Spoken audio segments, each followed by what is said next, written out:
গত ক্লাসে তোমাদের আমি ভগ্নাংশ নিয়ে আলোচনা করেছিলাম। আজকের ক্লাসও ভগ্নাংশ থেকে একটি ক্রিয়েটিভ ম্যাথ করাবো। সবাই খাতা কলম নিয়ে রেডি হও আর বোর্ডের দিকে ফলো করো। আমার সাথে সাথে সবাই লিখে ফেলবে।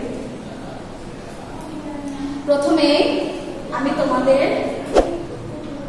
প্রশ্নটা একটু বুঝিয়ে দিচ্ছি, বোর্ডের দিকে ফলো করো সবাই।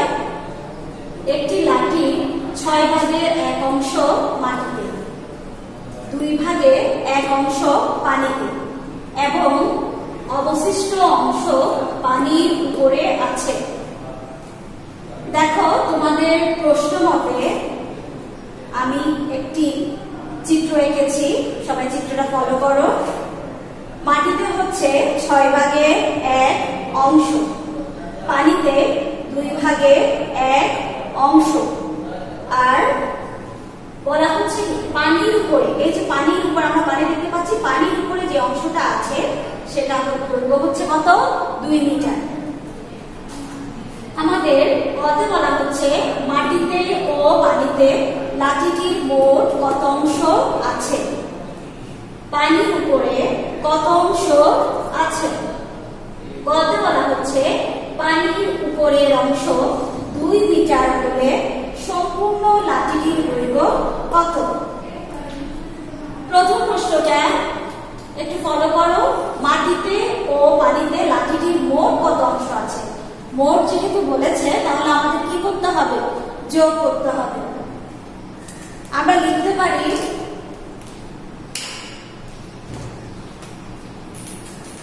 তাকে এভাবে লিখবে, 1 নং প্রশ্নের সমাধান। 1 নং প্রশ্নের সমাধান।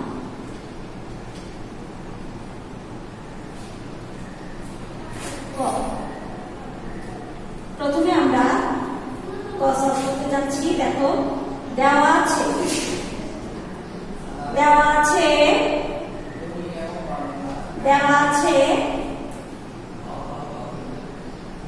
লাঠিটি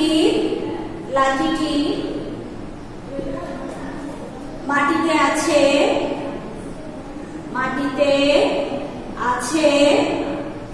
6 ভাগের 1 অংশ। লাঠিটি পানিতে আছে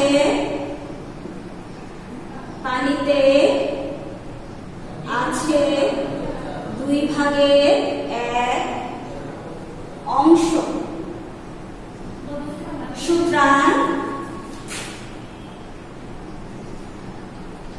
লাঠিটি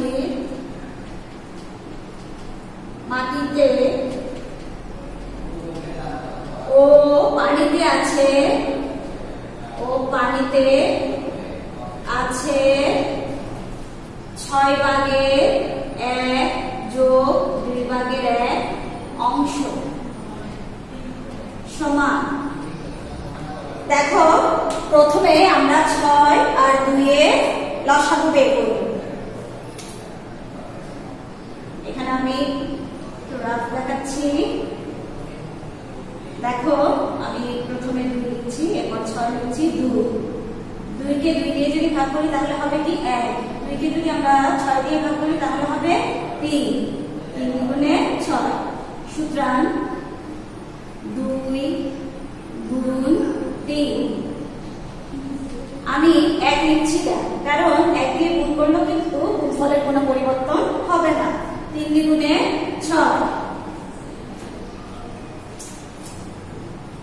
আমাদের লসাগু হচ্ছে 6।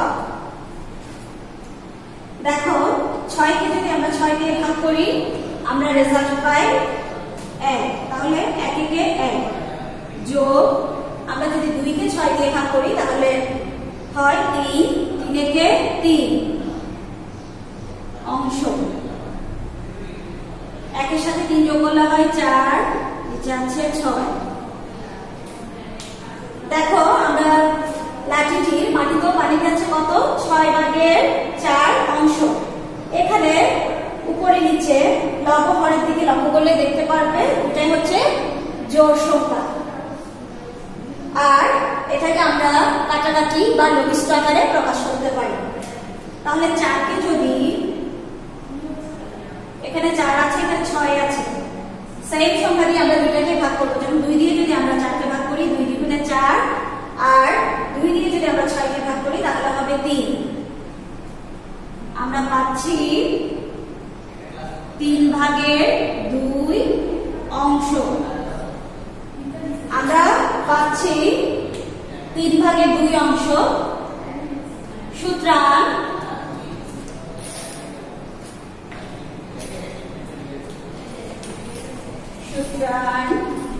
আমি বোর্ড মুছে দিচ্ছি। সুতরাং লাঠিটির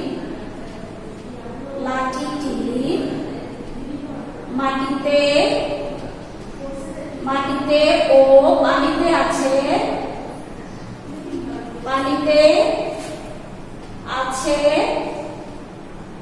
3/2 অংশ। তাহলে আমরা ক এর आंसर পেয়ে গেছি। এখন খতে আসো, পানির উপরে কত অংশ আছে? পানির উপরে কত অংশ আছে? তাহলে একটু চিন্তা করে দেখো তোমরা, এখানে লাঠি দেওয়া আছে, কিন্তু লাঠিটা মোট কত অংশ সেটা কিন্তু দেওয়া নাই, এটা আমাদের মনে মনে ধরতে হবে। তাহলে আমরা মনে মনে যদি ধরি সম্পূর্ণ লাঠিটি হচ্ছে 1 অংশ, এই 1 অংশ থেকে যখন আমরা মাটিতে ও পানিতে যে অংশটুকু পেয়েছিলাম সেই অংশটা যখন আমরা মাইনাস করব তখন আমরা পেয়ে যাব পানির উপরে কত অংশ আছে। আশা করি তোমরা ক লিখে ফেলেছো। আমি বোর্ড মুছে দিচ্ছি।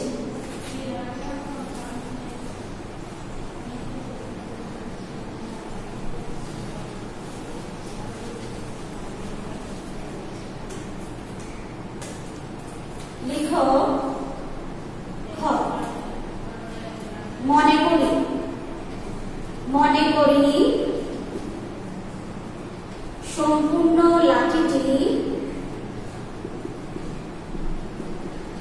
লাঠিটি 1 অংশ। আমরা ক থেকে পেয়েছিলাম, তাহলে লিখবো ক থেকে পাই। কি পেয়েছিলাম? কতে পেয়েছিলাম মাটিতে ও পানিতে কতটুকু আছে তা। ক থেকে পাই লাঠিটি মাটিতে ও পানিতে আছে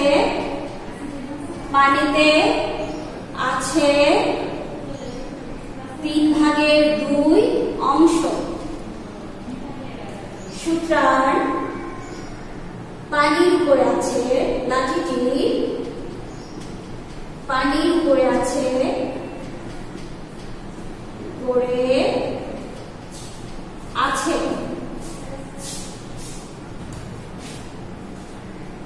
এক বিয়োগ 3/2 অংশ। এখানে একটু ফলো করো সবাই। এখানে 1 হচ্ছে লব বা উপরের সংখ্যা, এখানে নিচে মনে মনে কি আছে? একটা 1 আছে। তাহলে 1 আর 3 এর লসাগু হবে 3। 1 কে যদি আমরা 3 দিয়ে ভাগ করি তাহলে হবে 3। 3 একে 3, উপরের সংখ্যা দিয়ে আমরা কি করব? লব দিয়ে আমরা গুণ করি। 3 একে 3, এখানে 3 কে 3 দিয়ে ভাগ করলে হয় 1। 2 একে 2 অংশ। 3/2 থেকে 2 গেলে হয় 1 অংশ। তাহলে আমরা ক্ষয়ের আনসারও পেয়ে গেছি। লিখতে পারি সুতরাং লাঠিটির পানির উপরে আছে 3/1 অংশ। লাঠিটির পানির উপরে কত অংশ আছে? 3/1 অংশ। এখন দেখো কথাটা কি বলা হচ্ছে, পানির উপরের অংশ 2 মিটার হলে সম্পূর্ণ লাঠিটির দৈর্ঘ্য কত? আমাদের সম্পূর্ণ লাঠিটার দৈর্ঘ্য কত বের করতে হবে। এখানে একটা কথা বলা হচ্ছে, সেটা হচ্ছে কি মিটার হলে পানির উপরের অংশ আমরা কত পেয়েছি 3/1 অংশ। তার মানে হচ্ছে 3/1 অংশের দৈর্ঘ্য যদি 2 মিটার হয় তাহলে সম্পূর্ণ লাঠিটির দৈর্ঘ্য কত? ওকে, এখন গ সলভ করব আমরা। আশা করি লেখা শেষ তোমাদের।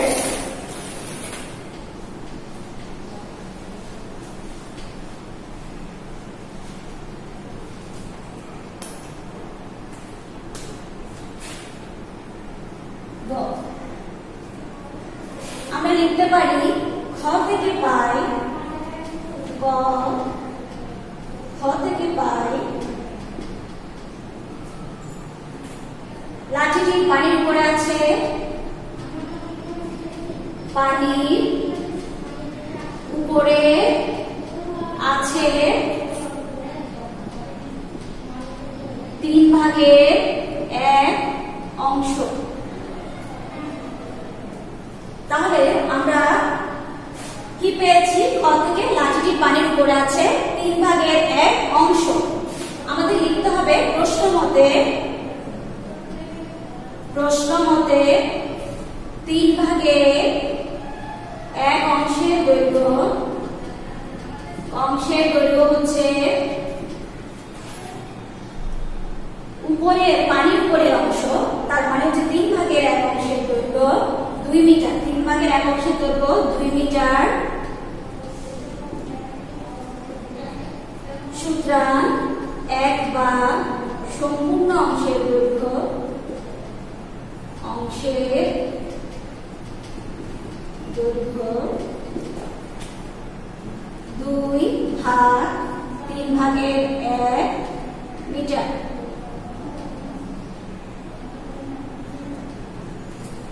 দেখো তোমাদের প্রশ্ন আসতে পারে 3/1 কে আমরা 2 দিয়ে ভাগ করেছি কেন? কারণ আবার এই প্রশ্নটা আসবে 1/2 সম্পূর্ণ অংশের দৈর্ঘ্য অবশ্যই কি হয়? বেশি হয়। বেশি হওয়ার ফলেও আমরা ভাগ করেছি কেন? তাহলে কারণ হিসেবে আমার বলতে হবে, দেখো পরের লাইনটা একটু 3/1 3/1টা হচ্ছে কি একটা প্রকৃত ভগ্নাংশ, আর এখানে 1 দেওয়া আছে, একটা হচ্ছে একটা পূর্ণ সংখ্যা বা একটা সম্পূর্ণ অংশের দৈর্ঘ্য বোঝাচ্ছে। তোমরা নিশ্চয়ই জানো প্রকৃত ভগ্নাংশের মান অবশ্যই কি হয়? 1 অপেক্ষা ছোট হয়। সেই সাথে এটা যেহেতু একটা ভগ্নাংশের অঙ্ক, সেই জন্য আমরা প্রথমে ভাগ করব এবং এই ভাগ থেকে কিন্তু আমরা বড় মানটা পেয়ে যাব, যে বা সম্পূর্ণ লাঠিটির দৈর্ঘ্য কত সেটা আমরা পেয়ে যাব। সমান 2। তোমরা জানো ভগ্নাংশের ক্ষেত্রে ভাগ থাকলে সেটা কি হয়? গুণ হয়।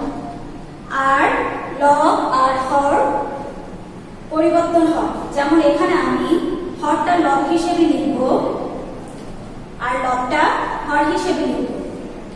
সমান 2 কে যদি আমরা 3 দিয়ে গুণ করি তাহলে হয় 6। এখানে মনে মনে 1 আছে। 6/1 অংশ আমরা এভাবে লিখতে পারি, সমান 6 অংশ। দেখো তাহলে আমরা গড়ের আনসার পেয়ে গেছি। সম্পূর্ণ লাঠিটির দৈর্ঘ্য হবে, সরি এটা মিটার, এটা মিটার। সম্পূর্ণ লাঠিটির দৈর্ঘ্য হবে 6 মিটার। তাহলে লিখে ফেলো সবাই। সুতরাং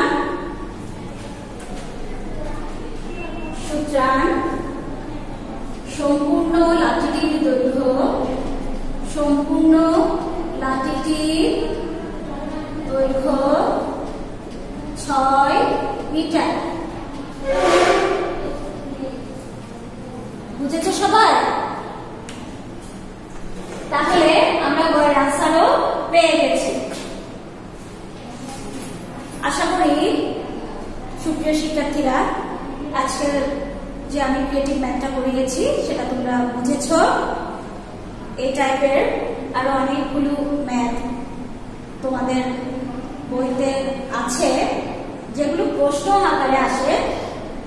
প্রশ্ন আকারে আছে, সেগুলো আমরা ক্রিয়েটিভ আকারে পরীক্ষায় দিব। এগুলো ভালোভাবে তোমরা বাসায় প্র্যাকটিস করবে। আর যদি তোমাদের ম্যাথে এগুলো সমস্যা হয় অবশ্যই আমার সাথে শেয়ার করবে, আমাকে জানাবে। আমি আরো ভালোভাবে তোমাদের ক্লাসগুলো নেওয়ার চেষ্টা করব। ক্লাসগুলো সবাই ফলো করবে। আজকের ক্লাস আমি এখানেই শেষ করছি। সবাই ভালো থাকবে, সুস্থ থাকবে, অনেক পড়াশোনা করবে, বাসায় বসে বসে কোনো ধরনের অবহেলা করবে না। যেহেতু আবার তোমাদের সেকেন্ড অনলাইন পরীক্ষা কিছুদিন পরেই শুরু হবে, সেই জন্য পড়ালেখাটা অবশ্যই চালিয়ে যাবে। ধন্যবাদ সবাইকে। আল্লাহ হাফিজ।